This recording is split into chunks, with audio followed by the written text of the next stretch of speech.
ಮುಧೋಳ ತಾಲೂಕು ವರದಿ. ವಿದ್ಯುತ್ ದರ ಹೆಚ್ಚಳ ಮಾಡಿರುವ ಬಿಜೆಪಿ ಸರ್ಕಾರದ ವಿರುದ್ಧ ಕಾಂಗ್ರೆಸ್ ಮುಖಂಡರಿಂದ ಬೃಹತ್ ಪ್ರತಿಭಟನೆ ಮಾಡಲಾಯಿತು. ಹೌದು, ಬಿಜೆಪಿ ಸರ್ಕಾರ ಜನ ವಿರೋಧಿ ನೀತಿ ನಿಲುವುಗಳು ವಿರುದ್ಧ ತಹಸೀಲ್ದಾರ್ ಕಚೇರಿಗೆ ಮುತ್ತಿಗೆ ನೀಡಿದರು.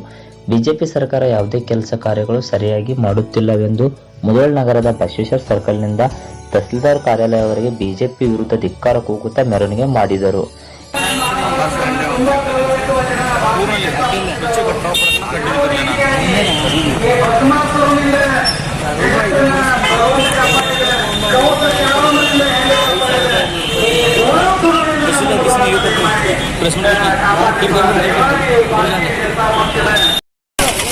ಜನಗಳಿಗೆ ಬಿಟ್ಟಿದ್ದಲ್ಲಂತೆ, ಕೋಲಾರಿಗೆ ಬಿಟ್ಟು ಜನಗಳಿಗೆ ಬಿಟ್ಟಿದ್ದಲ್ಲಂತೆ.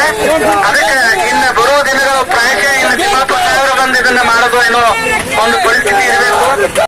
ನೀತಿ ನಿಲುವುಗಳ ವಿರುದ್ಧ ಈ ಒಂದು ತಹಸೀಲ್ದಾರ್ ಕಚೇರಿಗೆ ಮುತ್ತಿಗೆ ಒಂದು ಹೋರಾಟ. ಈ ಒಂದು ಹೋರಾಟವನ್ನು ಉದ್ದೇಶಿಸಿ ನಮ್ಮ ಕಾಂಗ್ರೆಸ್ಸಿನ ಮುಖಂಡರಾಗಿರ್ತಕ್ಕಂಥ ಸತೀಶಣ್ಣ ಬಂಡಿಗೌಡರವರು